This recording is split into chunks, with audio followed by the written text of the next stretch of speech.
sa paaralan, hindi lang tayo natututo ng numbers at words. Natututo rin tayong makilala ang isa't isa.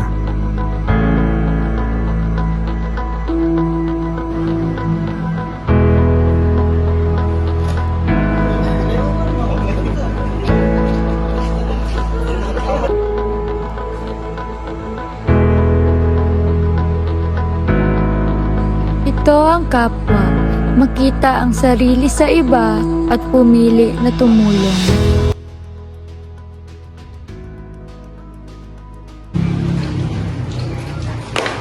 Uy!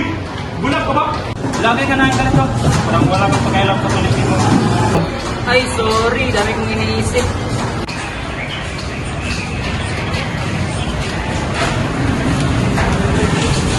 Sorry po talaga. Hindi ko sinasadya.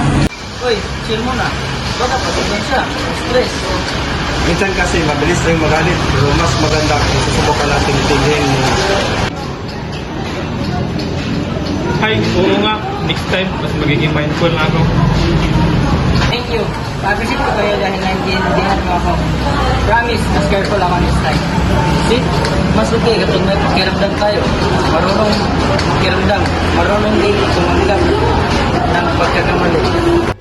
Kapwa teaches us, instead of anger, we choose understanding. Instead of pride, we choose pananagutan, taking responsibility for our actions.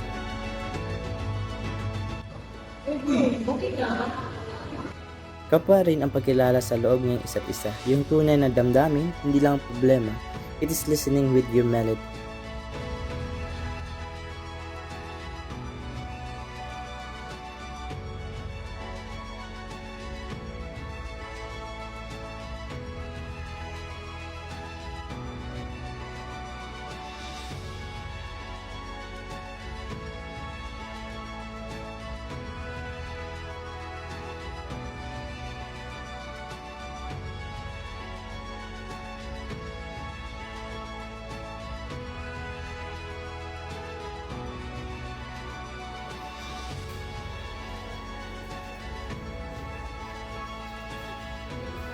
Kapwa is connection, kapwa is pakiramdam, kapwa is pananagutan, and even when there is hindi palagay ng loob, kapwa teach us to choose empathy over judgment.